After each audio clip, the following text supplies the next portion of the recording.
sebenarnya kebahagiaan ini mau dipersembahkan untuk orang tua. Karena ya output dari perjuangan seorang anak itu adalah persembahan untuk orang tua sebenarnya.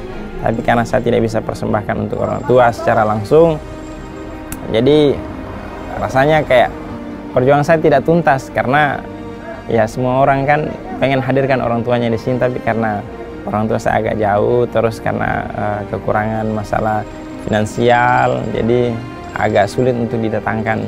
Orang tua juga motivasi saya minta maaf karena kami tidak bisa hadir, tapi yakin dan percaya bahwa kami selalu dekat dengan Ananda. Anggap saja bahwa kami ada di sana. Jadi motivasinya seperti itu. Siap Ibu, saya sudah terbiasa hidup-hidup seperti ini.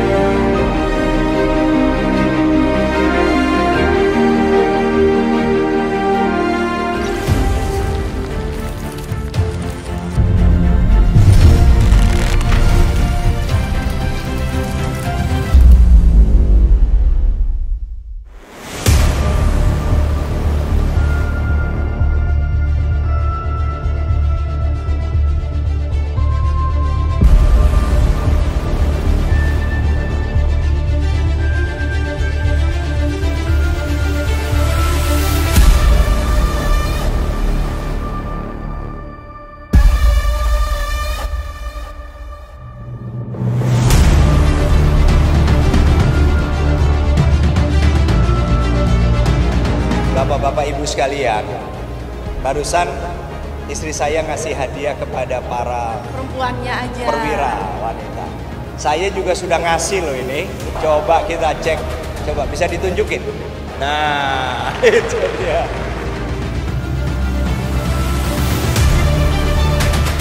Perkenalkan, nama saya Sahril Zakaria. Alhamdulillah sudah mengikuti pendidikan sampai selesai dengan pangkat Letnan 2.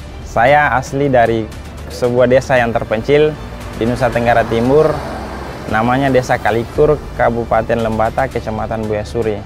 Desa yang sebenarnya cukup terpencil dari Nusa Tenggara Timur. Terima kasih. Terima kasih. Silakan.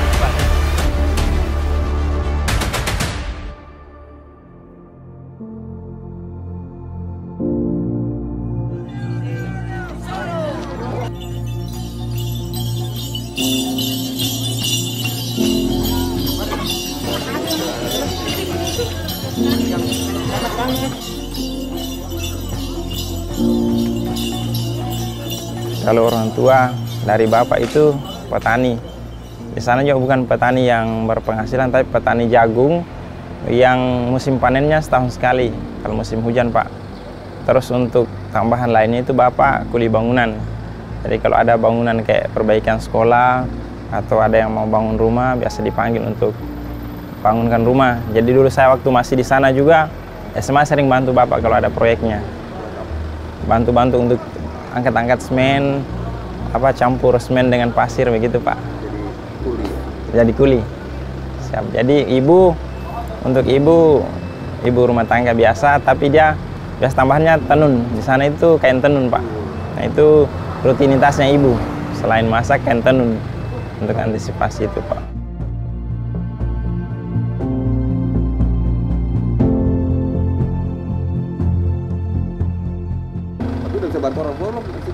Siap, di situ belum. Saya bisa hidup mandiri itu setelah tinggalkan rumah. Saya dulu pas selesai SMA, itu saya sudah tahu diri Pak, bahwa saya ini tidak bisa lanjut kuliah. Karena saya tahu persis keadaan keluarga waktu itu. Akhirnya saya memutuskan untuk ke Makassar.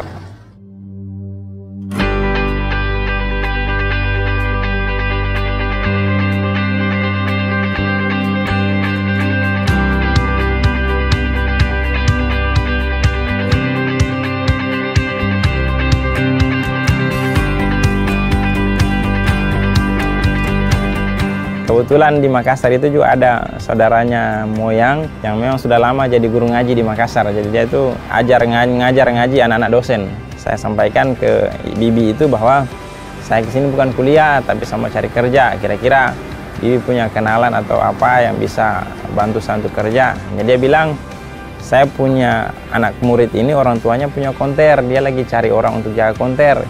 kalau kau mau saya besok saya bawa ke sana. Jadi oh ya boleh. Jadi saya itu prinsip kemarin lah, apapun yang penting bisa kerja dulu. Nah, kerja selama 1 tahun dengan harapan saya bisa nabung, tahun depan bisa kuliah.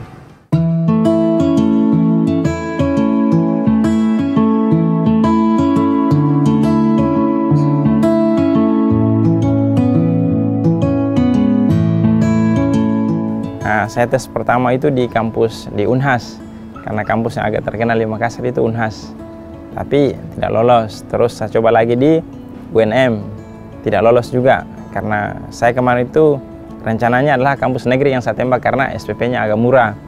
Kalau kampus swasta kan ada uang pembangunan lain sebagainya om. Akhirnya di Unhas juga tidak lolos, UNM juga tidak lolos. Jadi saya waktu itu saya berniat untuk mau pulang kampung. Pas saya mau pulang, ada senior yang di sana, dia sampaikan, kalau kau mau tidak kuliah di kampus UIN, negeri juga. Saya bilang, oh ada lagi kampus negeri di sini selain 2 itu, ada. Akhirnya dia kasih saya brosur, saya daftar di kampus UIN. Saya daftar, selesai ikut tesnya, langsung pulang kampung Pak, saya belum tahu hasilnya. Nah, sampai di kampung, tapi ditelepon untuk katanya lolos di jurusan pendidikan bahasa Arab. Akhirnya saya harus kembali untuk registrasi ulang. Ya saya harus kembali, akhirnya kuliah di kampus UIN. Nah, saya kuliah waktu itu Pak, saya kuliah tapi masih kembali kerja di konter itu. Jadi saya kerja selama 4 semester itu, kuliah sampai 4 semester itu sambil kerja di konter.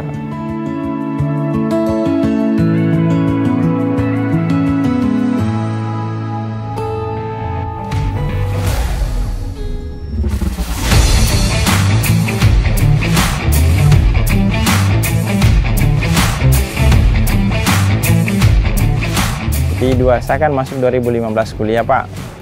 Terus 2015 itu juga saya daftar masuk di Taekwondo Pak, di UKM di kampus. 2016 itu sudah bergelut di dunia atlet. Setiap bulan kita dapat ya honor sedikit Pak. Jadi saya merasa ya kehidupan saya tertolong dari Taekwondo. Dari situ juga saya bisa biayai adik saya yang dibawa saya ini Pak. Adik Rashid yang saya urus dia di UIN. Yang sampai sekarang juga sudah semester akhir mau selesai Pak, itu di bawah tanggung jawab saya Pak.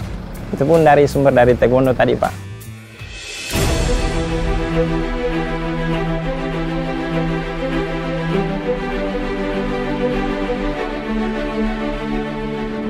Sebenarnya untuk niat ke TNI itu tidak terlalu besar Pak. Masa ada tapi tidak terlalu besar.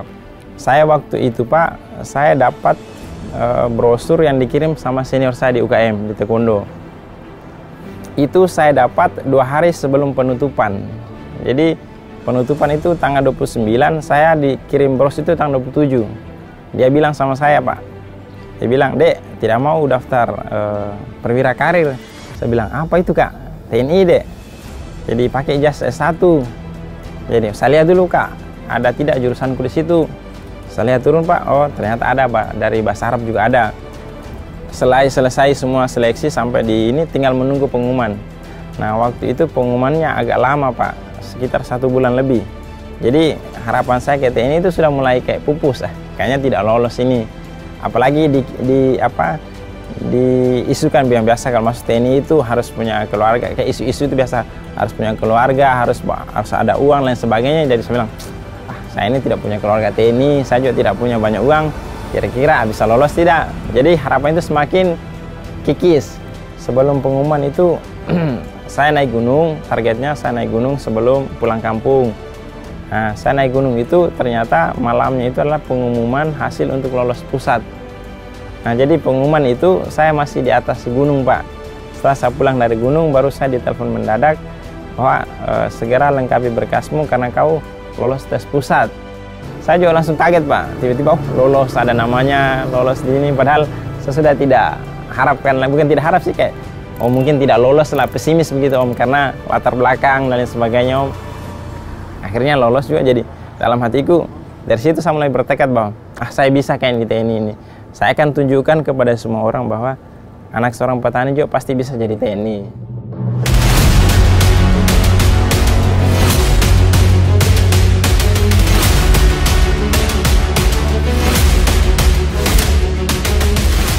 Memang saya akui Pak, kehidupan militer dengan sipil itu beda sekali Pak. kalau kedisiplinan itu memang dari awal, dari atlet memang kita dituntut untuk harus disiplin, latihan dan lain sebagainya. Cuman kayak saya itu kan pembawaannya agak santai Pak, kalau mau bercerita atau sharing, tapi di militer kan kita itu harus tegas, harus keras suaranya, harus lantang, dan harus pokoknya cepat. Nah, jadi penyesuaian karakter itu yang menurut saya agak sulit Pak. Tapi alhamdulillah semua itu sudah bisa dilalui Om, karena memang saya selalu motivasi diri Om. Saya bilang saya sudah lolos, artinya semua orang pengen masuk di sini Pak. Tapi saya dikasih kesempatan, jadi mau tidak mau, suka tidak suka, harus lalui semua Pak. Artinya semua orang juga mau pendidikan di PAPK Pak.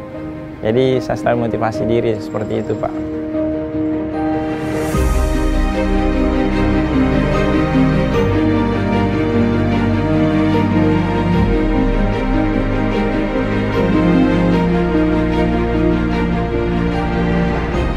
Sebenarnya kebahagiaan ini mau dipersembahkan untuk orang tua, karena ya output dari perjuangan seorang anak itu adalah persembahan untuk orang tua sebenarnya.